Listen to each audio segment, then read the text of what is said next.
दूसरी बात अगर हम करें तो वो आ रही है वोडाफोन आइडिया से। वोडाफोन आइडिया ने बेंगलोर में 5G सेवा शुरू कर दी है भैया।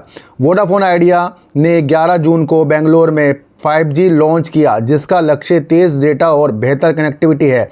वोडाफोन आइडिया की योजना अगस्त 2025 तक 17 प्राथमिक वाले सर्किलों को कवर करने की है। तो ये हमें अगस्त तक कंपनी के ऊपर नज़र रखनी पड़ेगी, क्योंकि वहाँ पर वो अगस्त तक 17 प्राथमिक वाले सर्किलों में अपनी 5G की चीज़ें करेगा।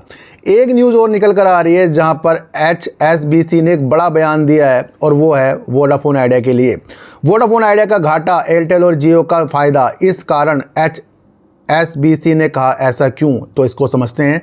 अस्तित्व के संकट से जूझ रही टेलीकॉम कंपनी वोडाफोन आइडिया का नेटवर्क में निवेश में देरी करना प्रतिद्वंदी कंपनी भारतीय एयरटेल और रिलायंस जियो के लिए फ़ायदेमंद साबित हो सकता है।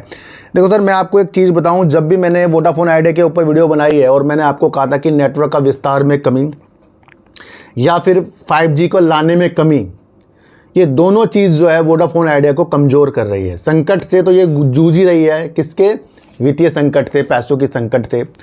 और सरकार ने AGR को फिर से बदलने की नीतियों को भी खारिज कर दी है। जो इनकी याचिका खारिज हुई है वहाँ पर इनको अब देना ही देना होगा। तो कहीं ना कहीं ये कर्ज के चीज़ों में घिरी पड़ी है। और हमने पहले ही कहा था कि जब ये अपने नेटवर्क को लेट करेगा तो इसके जियो और एयरटेल को इससे फ़ायदा ही होना है। और अब इतना वैश्विक ब्रोकरेज भी वही बात कर रहा है जो मैंने आपको आज से 6 महीने पहले ही ये चीज़ों के अनुसार बताया है कि भैया नेटवर्क में अगर ये देरी करेगा 5G लाने में तो इसके फिर कस्टमर रुकेंगे कैसे। तो वही चीज़ तो यहाँ दोबारा देखने को मिल रही है। ये बातें वैश्विक ब्रोकरेज फर्म HSBC ने अपने नोट में कही है, तो ये भी आपको समझकर चलना पड़ेगा। और टारगेट के बारे में भी इसने बताया है। वैश्विक ब्रोकरेज फर्म HSBC का मानना है कि वोडाफोन आइडिया जितना नीचे आएगा, एयरटेल और जियो का मार्केट में दबदबा उतना ही बढ़ेगा। वोडाफोन आइडिया इस समय भारी वित्तीय दिक्कतों से जूझ रही है और इसका कहना है कि सरकारी सहारा नहीं मिला तो इस वित्त वर्ष 2026 के बाद ये अपना कारोबार जारी नहीं रख पाएगी। HSBC के मुताबिक वोडाफोन आइडिया नेटवर्क में निवेश की योजना में जितनी देरी कर रही है, भारतीय एयरटेल और रिलायंस जियो का मार्केट में उतना ही दबदबा बढ़ेगा। ये चीज़ें तो भैया सही है, फैक्ट है इसके अंदर।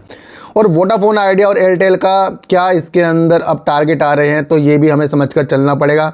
हमें सिर्फ देखने हैं टारगेट कि भैया वोडाफोन आइडिया के अंदर HSBC ने क्या अपनी वैल्यू के अनुसार क्या उसका टारगेट दिया है। तो भैया टारगेट प्राइस 6-6.5 से घटाकर उसने ₹5.90 कर दिया है। तो भैया ये भी चीज़ें रणनीतियों के अनुसार हो रही है। और अगर ये 17 सर्किलों में अपना 5G लॉन्च करता है तो वहाँ कुछ वोडाफोन आइडिया की बात बनेगी। और अगर इसको फिर से कहीं से पैसे की चीज़ें जो ये करता है उसको प्राप्त होती गई तो वहाँ भी इसको लिए सब कुछ अच्छा होता जाएगा।